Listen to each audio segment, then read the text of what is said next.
bosambote. Si vous voulez botondi wana. Vous êtes nombreux aujourd'hui. Si tu bandaki bosambo lundi. Depuis moko dans la prière. Le lundi, c'est un Mombongo, il faut jouer dans le Saint-Esprit et dégager l'onction. Pour être mélangé du Saint-Esprit pour dégager l'onction.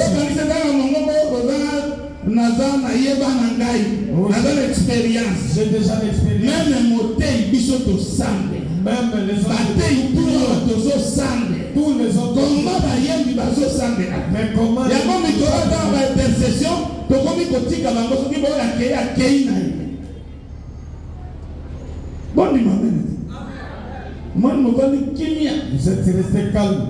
Molimo na nzambe. L'esprit de Dieu par la prière. Agit puissamment à travers la prière.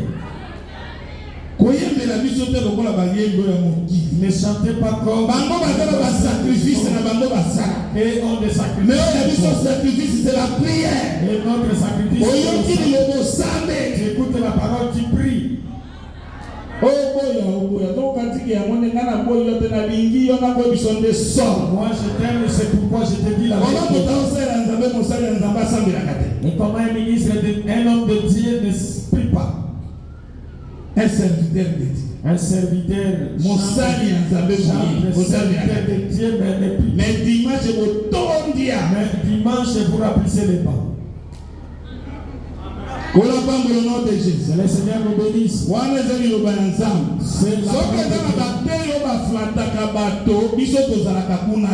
y a des ministres qui flattent, mais nous ne sommes pas des énormes. Nous vous disons ouvertement.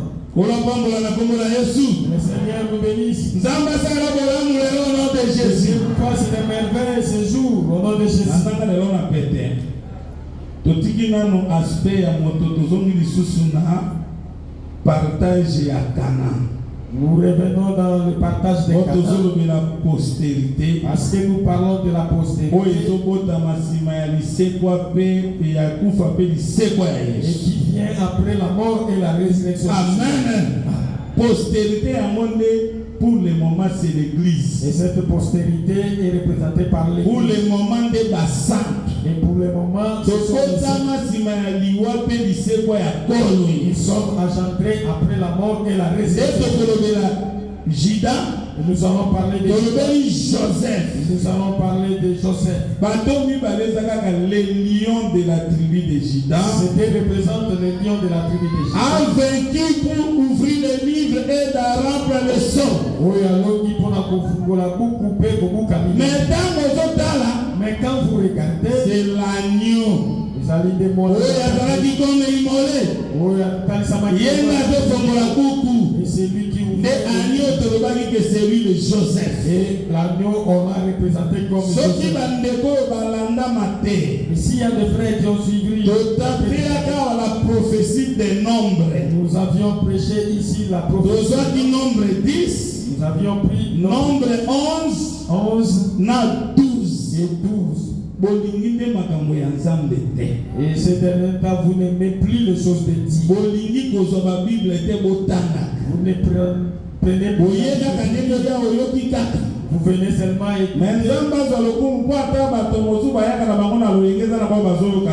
que Dieu soit glorifié parce qu'il y a des sœurs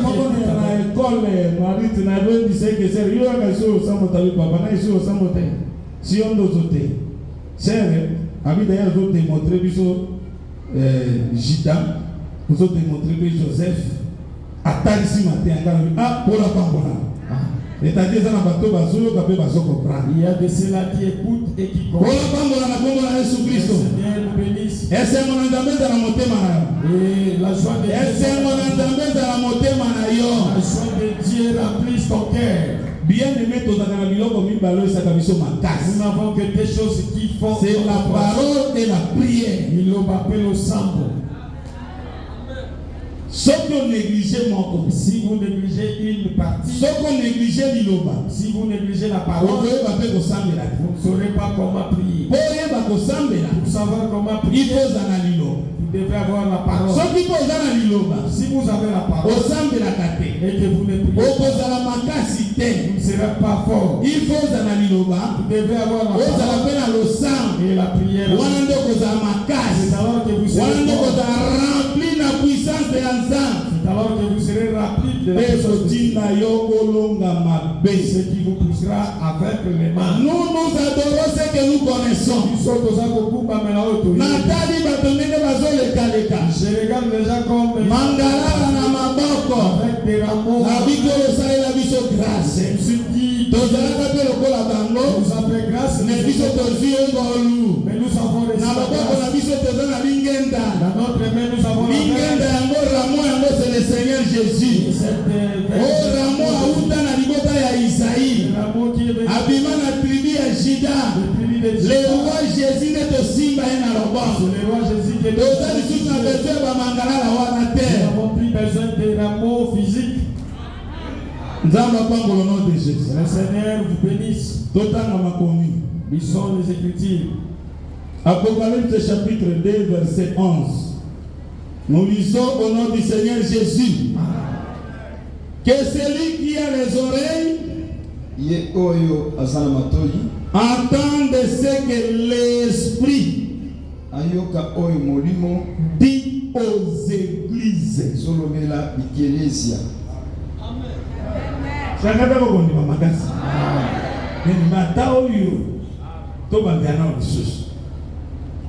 Que celui qui a les oreilles entende ce que l'Esprit dit Ye oyo azana matoi ayoka oyo molimo elobi aux églises. na bikelesia. Celui qui a vaincu, celui qui vaincra Ye oyo akolonga n'aura pas à souffrir la seconde mort. akonyokama te na liwa ya mibale. Amen. Oyo akolonga akosouffrir te na liwa ya mibale. Tozwi verset 13 ya Apocalypse 1. Au milieu de sept chandeliers, Na katikati na bakandela sambo ya wolo, ok, au milieu de sept chandeliers, na katikati ya quelqu'un qui ressemblait à un fiston. moko aulanaki na mwana mobali na mobali. C'est-à-dire, moko aza au milieu de sept chandeliers. Soubaka kotolobeli lelo yango wana tozwi Apocalypse 2 verset 1er. Écrit à l'ange de l'église d'Éphèse. Komela mwanjelu ya ekelesia. Voici ce que dit celui qui tient les 7 étoiles dans sa main droite. Tala oyo elobi ye oyo asimbi bikelesia asimbi bamizoto sambo na loboko na mobali. Amen. Sikona na fili ma minzoto sambo na loboko na mobali. Et qui tient les Yende azoloba. c'est celui qui parle. Yende azoloba l'église. C'est lui qui parle aux églises. C'est lui qui marche au milieu de 7 chandeliers. Ye azali kotambola katikati na bakandela sambo. Amen. Tozwi Apocalypse 1 verset 19 à 20. Écris donc ce que tu as vu. Koma oyo yo omoni Ce qui est, oyo ezali ce qui doit vous arriver ensuite. mpe oyo koya na sima. Le mystère de cette étoile que tu as vu dans la main droite, dans sa main droite, Libombami ya mizoto sambo oyo emoni na loboko na mobali. et de 7 chandeliers d'or. Mpe ya bakandela sambo ya wolo. Les 7 étoiles Bamizoto sambo sont les anges de cette église. ezali nde baangelu ya ekelesia sambo. Et les 7 chandeliers Mpe bakandela sambo sont les 7 églises. ezali nde bamikelesia sambo. Kolo aya na elimboli na makomi na kombo na kolo na biso Yesu Kristo. Amen. Tozolinga tolobela moto. Nous voulons parler de l'homme. Oyo azotambola na katikati na bitemelo sambo ya mwina. Qui marche au milieu de 7 chandeliers. Pele loto kosimba baminzoto sambo ezalaki na loboko na ye ya mobali. Et aujourd'hui nous allons toucher les 7 étoiles qui étaient à Oyeba moto yango. pour connaître cet homme. Écriture elobi kaka wana. L'écriture le dit. Epesi kombo na ye. Donne son nom. Yoka ndenge écriture elobi. Écoute comment l'écriture le précise. Verset 18 il y a chapitre 1. Je suis le premier. Nazali otonayambo. Et le dernier. Pe oyasu. Le vivant. Otonabomoi. Yon dit même au koufi. Toi tu as crié au monde. Je suis le premier. Nazali motonayambo. Je suis le dernier. Et le dernier. Et le vivant. Nazali motonabomoi. J'étais mort. Nakufaki. Yo kolomela biso toza vivant mais okufi nano te. Et toi tu ne peux pas nous parler. Tokondima yo te. Nous n'allons pas te croire. J'étais mort. Nakufaki. Et voici je suis vivant. Betala nazali na bomoi. Au siècle des siècles. Je tiens les clés de la mort. Nasili na fungula ya kufa. Et du séjour des morts. Sika na wa. Yenda Zoloba. C'est lui qui parle. Yenda Ziba les 7 étoiles. C'est lui qui a tenu les 7 étoiles. La étoile de Sambozane à la boîte en Les 7 étoiles sont entre ses mains. Mais la étoile de Sambo. Et les 7 étoiles. Ce sont les 7 anges. Amen. Si quoi angelo ezani. Et qui est ange? Angelo azana. Qui est ange? Amen. On va prendre l'okoyo. Vous allez comprendre. Les étoiles sont entre les mains et entre les mains de et ces sont les 7 anges de qui sont les anges. Hébreux chapitre 1 verset 14.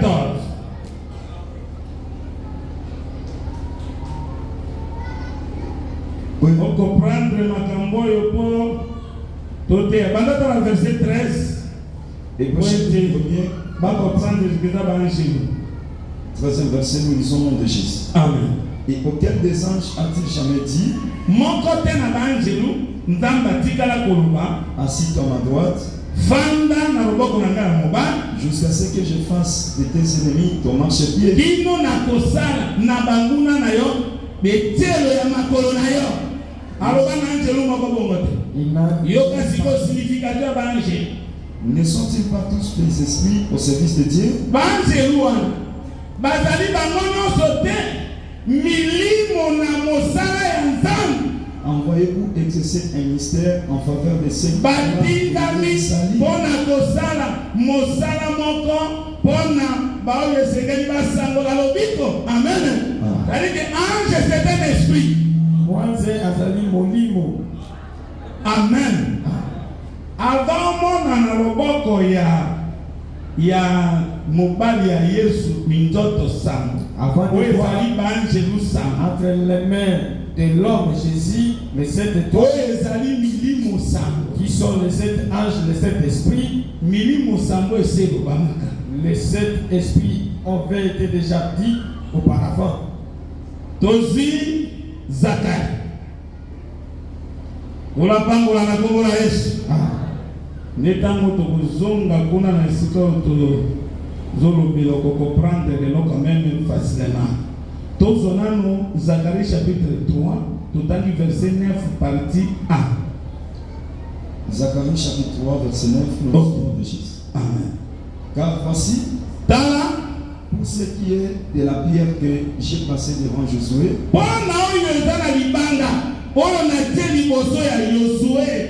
Il y a 7 yeux sur cette pierre. Ezali na misosa kaka likolo na libanga moko. C'est-à-dire libanga wana na miso combien? La pierre a 7 yeux. Amen. Miso sambo wana. Eza likolo na libanga sont sur la pierre. Biloko ekokoma na mongolo na kolo ata motei mosa kote. Nalika natali soki miso sambo ezaka nde likolo ya libanga moko. Je voulais te démontrer que les 7 yeux sont sur une pierre. Elles ne sont pas. Ils sont une main et une sur nous saurons le nom de cette pierre. C'est cette pierre qu'Esaïe a dit. Un ange est parti retiré la atenga pierre yango na monoko et il m'a mis alobi alongoli lisumu na ngai et il a ôté. moto moko atuta tolo koloba ke Un homme s'est tapé la parole. je suis la pierre angulaire. Azali libanga beaucoup. Amen.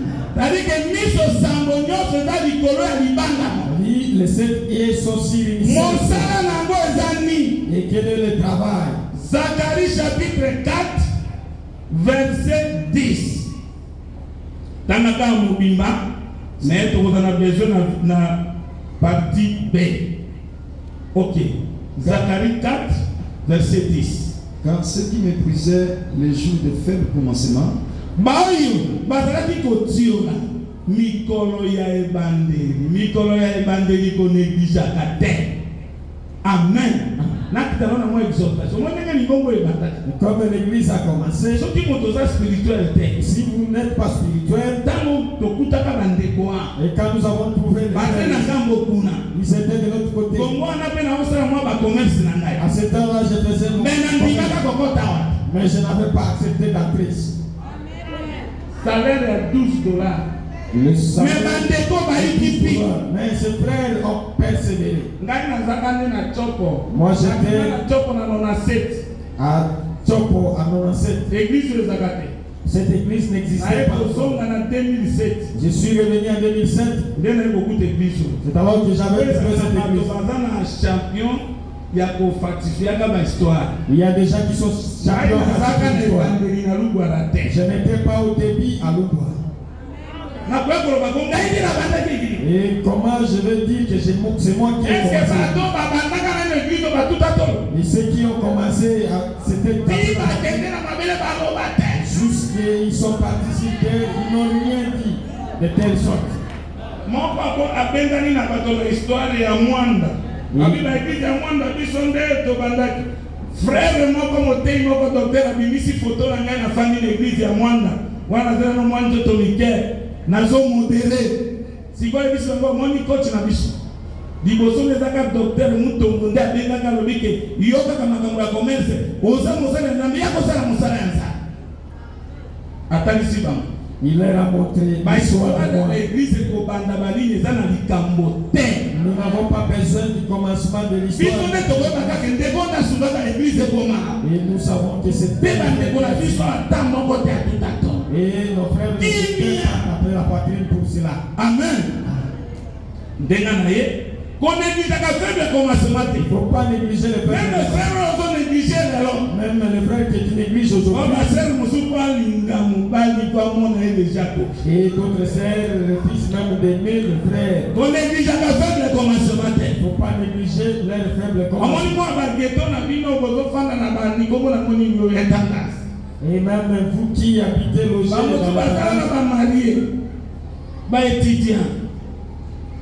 na étudiante na marié na moi c'est le même famille moi c'est tout bundana na faible commencement moi ça lui opéré so pe basungo na faible commencement so tongwa mi kotika pesa wala qui a été aidé dans le faible commencement il faut pas abandonner la femme avec qui étudiant na moi c'est na moi chambre vous verrez un étudiant avec sa femme et sa femme qui fait la et je me réjouis de votre faible commencement. Le jour qui sera élevé, mille, rien. Le Dieu des saints va souffrir. Il va souffrir toute la souffrance qui vous l'avez fait souffrir. Amen. Beaucoup de gens, si vous les appelez, il y a des gens qui sont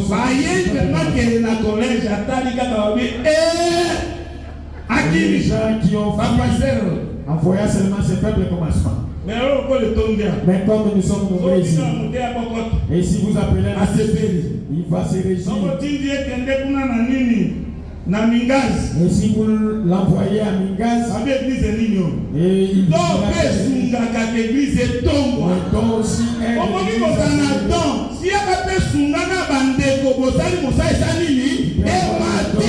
venez ensemble avec les amis pour faire élever les C'est un peu comme un mini tango, donc, quitte mon frère, tanga. Car ceux qui méprisaient les jours se réjouiront en voyant le niveau de la main des hommes.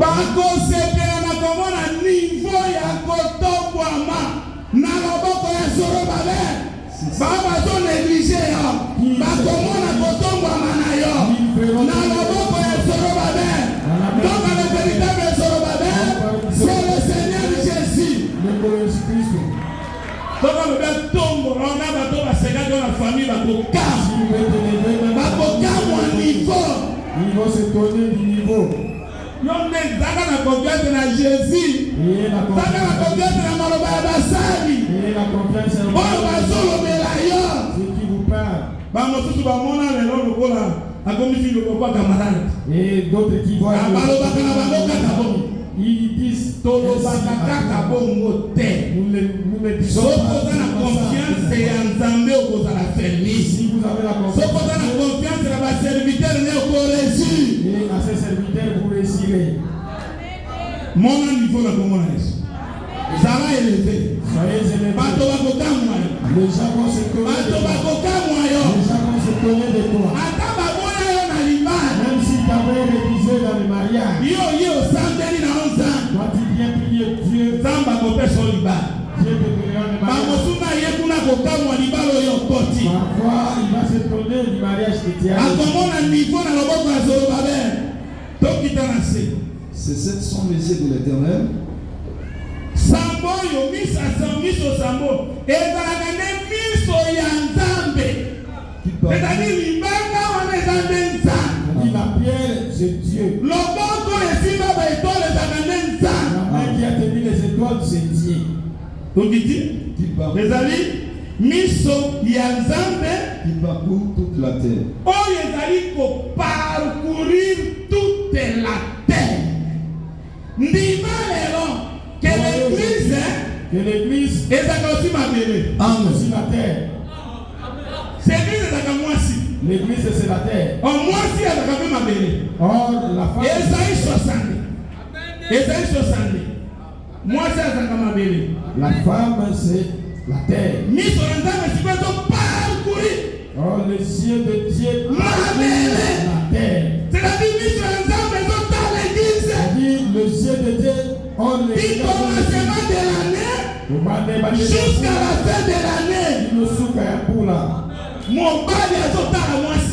L'homme regarde sa femme. Mon bali n'a pas sa femme, sinon mon bali me sous et quel époux peut donner sa femme à un autre époux pour la famille. Chez nous, pas ainsi. Oh, il y a mis son mobile. Notre époux, mis son sang. C'est celle qui vont parcourir l'église. Parcours son église. L'église est aussi ma belle. L'église c'est aussi la terre. Ma belle c'est aussi moi aussi. La terre c'est aussi. Soit verset 4 et 60. On ne dénommera plus des laissés. On ne nommera plus ta terre désolation. Mais on t'appellera mon plaisir en elle.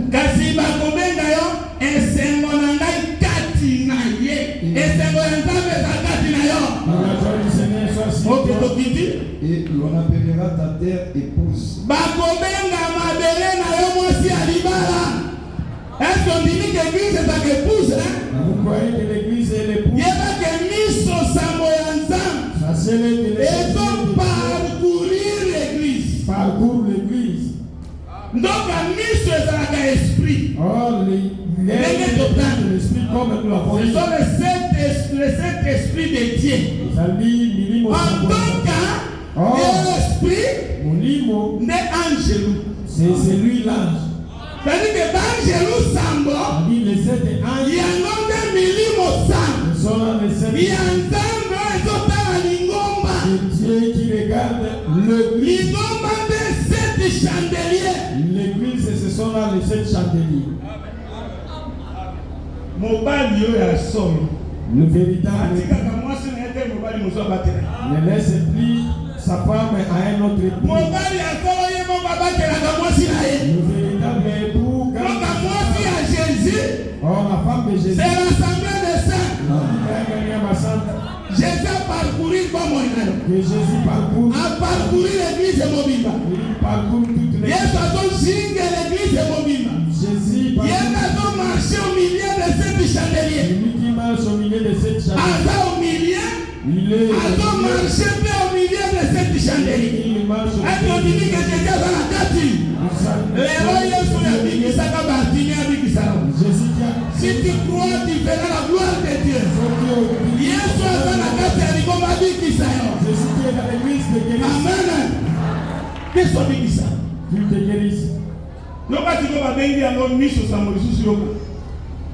Apocalypse chapitre 4, verset 9. Vous êtes au bout d'un moto à même mis sur ça. Et nous verrons celui qui a porté cette île. Apocalypse chapitre 4, verset 5. Du trône sortaient des éclairs, des voix et des tonnerres. Devant le trône brille 7 lampes ardentes.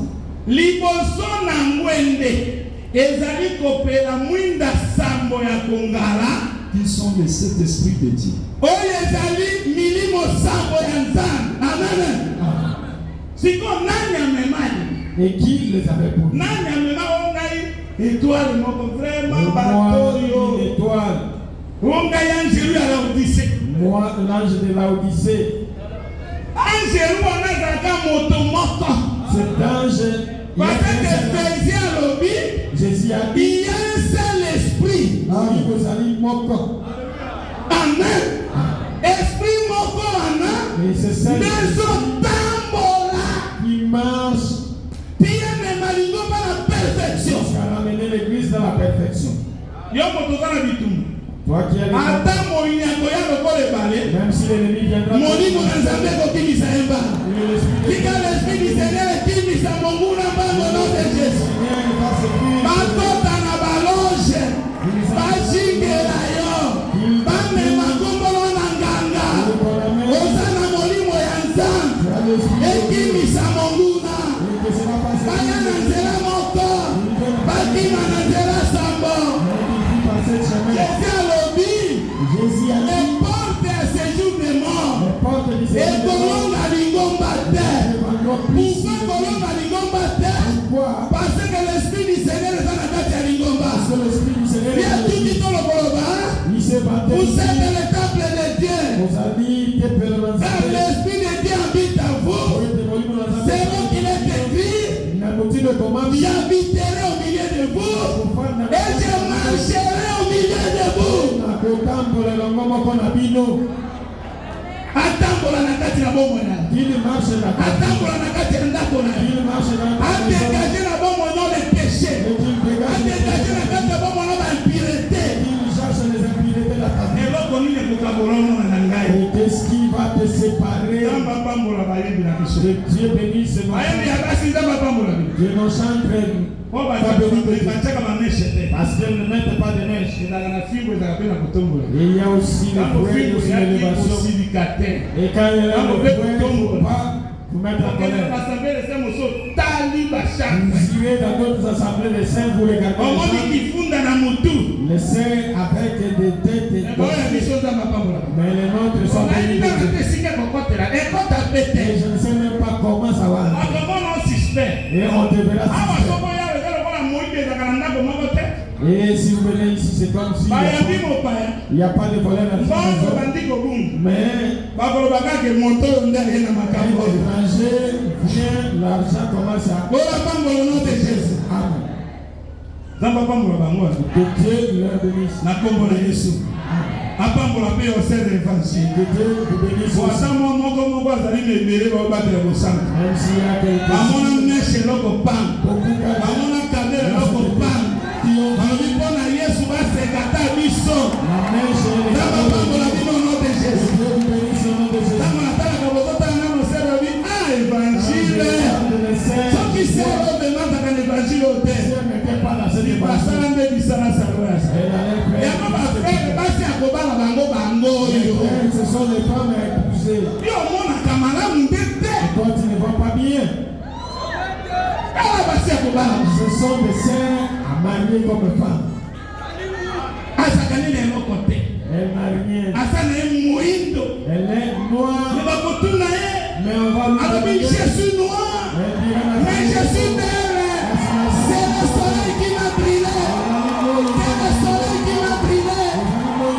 Oh Jésus. Jésus avait entendu. Jésus est Dieu. Amen. Amen. Jésus est entendu. Jésus est Dieu. Amen. Et qui te façonne. Donc on le donne à démon va bangakai. Et comme il y a des démons qui te Mais il y a pas mèche là pour attendre que les démons va vunga. Mais lui avec ses mèches, elle avec ses mèches, comment? Au nom de Jésus. Ma tourmente. Ma frère vous parle à ma sœur. Mes frères mariés le Saint. Pourquoi ne vous parlez pas ma frère? N'allez pas chercher ailleurs. Frère vous le parle à Ngaïbo. Au bali na noté na yo. Mes frères qui me regardez, vous qui n'êtes pas comme moi. Et vous nous amènerez une femme qu'on ne connaît pas sa manière. Vous lui demanderez qui vous a baptisé. Elle vous dira que j'ai été baptisé par l'Église. Et vous vous nous amenez une sœur du rond-point de la Béni. Mariée une sainte, c'est la joie. Et regardez comment nous sommes dans la joie. Parce que nous avons marié des saints. Je suis dans la joie. C'est un témoignage que je vous donne. Nos pasteurs sont dans la joie. Les frères qui ont marié des saintes sont dans la joie. Mais toi qui as été en dehors de l'église, tu suis. Et toi, mais tu t'es cherché. Et tu ne dis pas. Toi, tu souffres à cachette de toi-même. Amen. Le septième de Dieu te regarde. Le septième représente ce qui est parfait. Somme chapitre 12, verset 7. Amen. Un frère. Souvent, maman. Moi, je vais moi sur un autre. Dans ma pambolée, la convalescence. A commis responsable, a commis qui a changé. Il est devenu responsable et il a changé. Psaume 12, verset 7. Les paroles de l'Éternel sont des paroles pires. Malobanaya, Eda Malobo Ezali Peto. Ndimana Si je n'ai pas la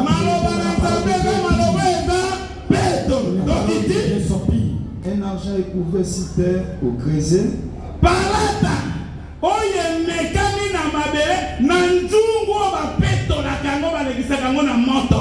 Et cette fois épiré. Cette fois nde ba lekisa kango na moto. Amen. Amen. Biloba na Nzambe koka. La parole de Dieu est parfaite. Psaume 18 verset 31. Kola pambola. Il a besoin de péter là. Et péter là. Pasteur Nanga Lobi qui toque. Mon pasteur a dit. Ça évangile les écuménisme. Et l'amour sans l'évangile, c'est l'écuménisme. Même si vous créez des orphelinats. Mais si vous manquez Jésus. Le vrai amour, c'est dans l'évangile. Toi qui n'obéis pas à la parole, tu n'écoutes pas. Et l'amour devient comme de la mutualité. Je vous informe plusieurs réunions.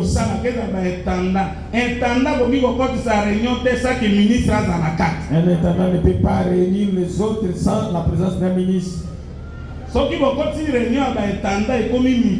Et si vous avez une réunion des intendants,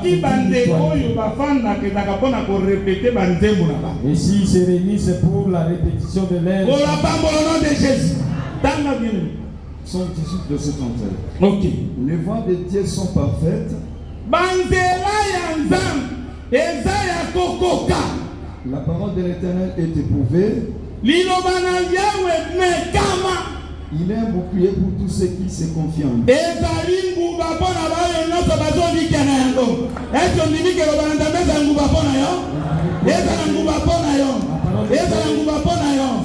Chiffre 7 c'est la totalité. Le chiffre 7 c'est la totalité. Dans Proverbe 6, au bandit dans verset 30 et 31, au comment on dit que moto ya ibi, il faut zongisa mbala sam. Après ça, nyosa. Chiffre 7 c'est chiffre coca. Le chiffre 7 c'est le chiffre de la totalité. Amen. Amen. Il va entendre coca. La parole de Dieu est parfaite.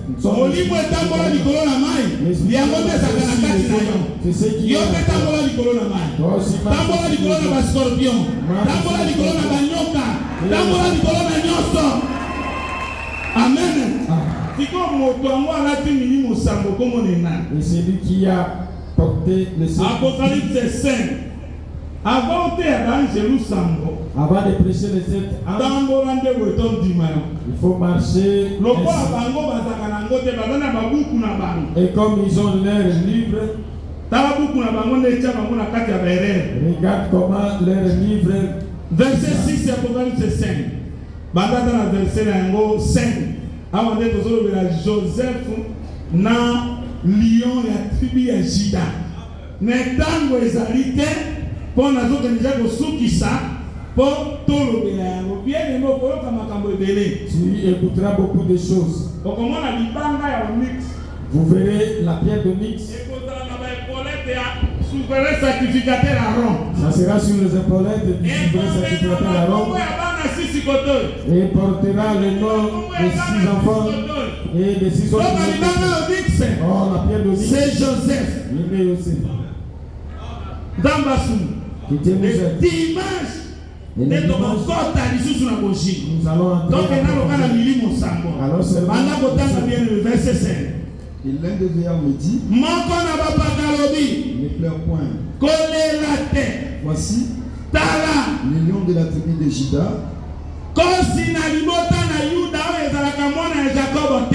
Celui-ci n'est pas le fils de c'est le Seigneur Jésus. Amen. Les rejetons de David,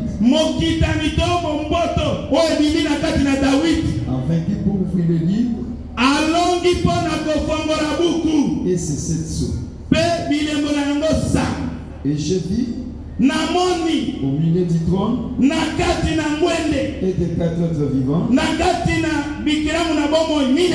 et au milieu des veillards un anneau qui était là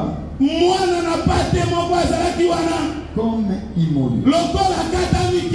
Il avait 7 cornes, 7 yeux, qui sont les 7 esprits de Dieu envoyés par toute la terre.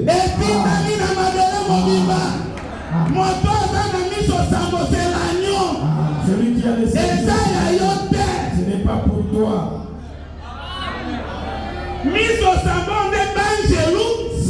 Et ces 7 yeux, ce sont les 7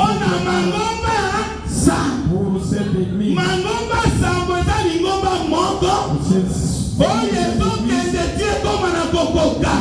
Vers la perfection. Le 7e sera enlevé. Et l'esprit qui réside c'est celui-là Jésus. Et qui a fait à sorte que Israël divise la terre à 7 parts. Mais Joseph avait déjà le Seigneur Jésus. Ils sont Jésus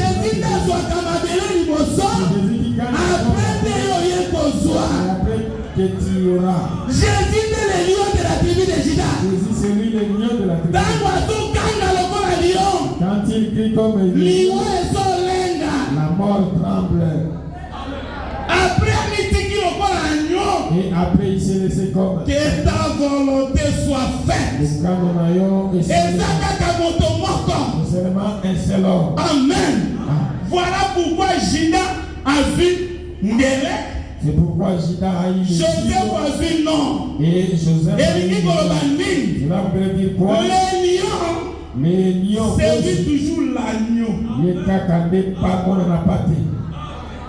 Du fort est sorti le tout. Du fort est sorti le faible. Faible pourquoi? Pour porter les péchés. Amen. Yango mokolo Joseph akobota. Le jour où Joseph sera. Maman na ya koloba boye. Sa mère dira ici. Nzamba longoli soni na ngai. Nzamba longola pe soni na yo. Nzamba longola soni na yo.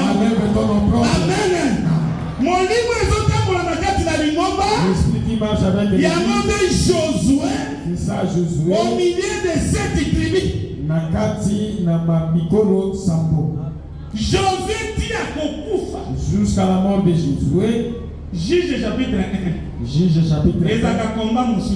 C'est un autre combat. Juge chapitre 1, Josué a suscité. C'est à ce temps-là Josué n'est plus. Qui montera le premier? Et c'est alors qu'on il y a des combats. Combat à souke koza. Le dernier combat. Voilà pas au nom de Jésus. Vous avez 5 ans. On dit que Jésus dans la milieu de l'église. On dit que Jésus est mon livre totalement à l'église. Mon livre, mon sang, tout c'est Jésus. Le Saint-Esprit c'est Jésus. Amen. Il y a de mon livre totalement à la lingomba. Si Dieu est pour toi, qui sera contre toi?